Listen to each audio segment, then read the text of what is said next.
Dolomiti Bus ti ha dato la possibilità anche di garantire il trasporto anche scolastico e mantenere il servizio più aderente al contratto di servizio che abbiamo in essere. Si tira un sospiro di sollievo. Il problema del trasporto pubblico, quello scolastico in particolar modo, sarà garantito da Dolomiti Bus durante le settimane olimpiche. È tutto nero su bianco in una pecca recapitata a Palazzo Piloni. Certo, per l'ultima e definitiva parola, scuole aperte o scuole chiuse, bisogna attendere la riunione di martedì prossimo in Regione. Ma almeno un passo avanti è stato fatto. Il nodo da sciogliere da Dobbiaco a Cortina. Giovedì avremo una riunione con Fondazione Milano Cortina e con la provincia Dolomiti Bus proprio per sciogliere anche questo nodo. Il trasporto Dobbiaco-Cortina è dirimente per la mobilità e a cascata per l'ospitalità. Con buona probabilità chi verrà per delle gare sarà alloggiato in Agordino e in Comelico, questo è cosa che spero ed auspico.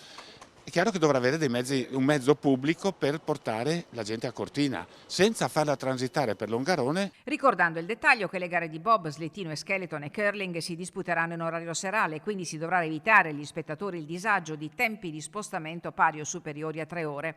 Viaggia finalmente su un binario di comfort la partita ospitalità, quasi risolto il tema dell'alloggiamento delle forze dell'ordine, liberate le camere opzionate da Fondazione Milano Cortina. Il resto degli albergatori è libero di vendere le proprie camere a chi verrà a vedere le Olimpiadi, perché adesso si tratta di chi verrà a vedere le Olimpiadi con tutte le problematiche di accesso a Cortina, entrata nell'area. Al tavolo olimpico convocato in provincia, focus sulle iniziative di accompagnamento all'evento sportivo del 2026, presenti categorie economiche, associazioni e sindaci.